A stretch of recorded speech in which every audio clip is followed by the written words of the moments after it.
I gotta say, Pokemon hasn't ever been my thing. I know, it's crazy. I've played very little of this series, but was interested in Sun and Moon simply for the fact that I felt like I just needed to give the franchise an actual chance. In my 19 years of being in this world, do I regret not being a part of the movement for this long? Honestly, yeah. I've enjoyed myself with Pokemon Sun and Pokemon Moon. Because I've played very little of the franchise, this is basically jumping into the game with a fresh pair of eyes. Not just the game, but the entire franchise as a whole. With that said, welcome to the Alola region, the destination of your newest adventure. Lots of things go on here, but for now it's up to you to become the Pokemon champion. It's a fun journey, but while you traverse, it's also your responsibility to save the Alola region from Team Skull, a group of baddies out to steal your Pokemon. We gotta ask ourselves though, what is the mystery of the legendary? Lots of obstacles lie ahead in this new adventure, and I for one really enjoy it. I would even say it's gotten me into this series more than I ever have been. Pokemon is most known for the wide variety of characters to battle against. A regular part of the series is choosing a starter Pokemon to follow you on your journey. This time around, there's Grass-type Rowlet, Fire-type Litten, and Water-type Poplio. For Sun, I chose Litten, and for Moon, I chose Rowlet, just to get a different experience for each game. It did start off a bit slow for me though, and I didn't feel like much progress was being made up until a couple hours in. I'll just cut to the chase. I didn't enjoy it during that time. That wasn't because it's bad or I thought the Pokemon were dumb or anything of that sort. It was just because I had absolutely no clue what was going on at all. Upon learning about the Alola region and the plot, it began to sink me in.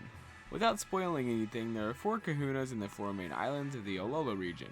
Each of those islands have their own guardian Pokemon, and along the way to becoming the Pokemon champ, it's your mission to catch them all, as the cool kids say, and battle in the new system built within. Trials. Gyms are no longer a thing in the Pokemon franchise as of right now, but in Sun and Moon, trials are the replacement of gyms, if you will. Each of them are led by a captain that you face on your way to challenging the island kahunas. One island may have one trial, another may have a couple, it varies now and then. But the journey itself I found to be incredible. There are 7 trials total, but as you traverse and collect more Pokemon, it only gets more exciting. The main difference between the 2 games are like night and day, literally. The clock is set 12 hours apart between them. In real time, Pokemon Moon surrounds you with darkness in the middle of the day, while Pokemon Sun is normal. And if it's sunny outside, it's sunny in the game. Sure, it's a unique switch for what it is, but I never really noticed it too much, and it didn't really affect the gameplay in my opinion. Yeah, there were different lighting effects and stuff of that sort, but it wasn't anything that stood out and said, hey, this is insanely different. It is a nice touch to differentiate them though. The battle systems are just like a lot of other Pokemon games, except this time the trainers join in on the battle instead of the Pokemon only just fighting in the area.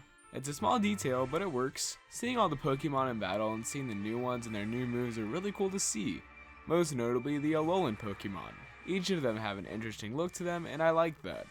I think a personal favorite had to have been Alolan Meowth. He looks like he's an Egyptian or something. All of them have a weird mysterious vibe though, compared to their regular forms anyway.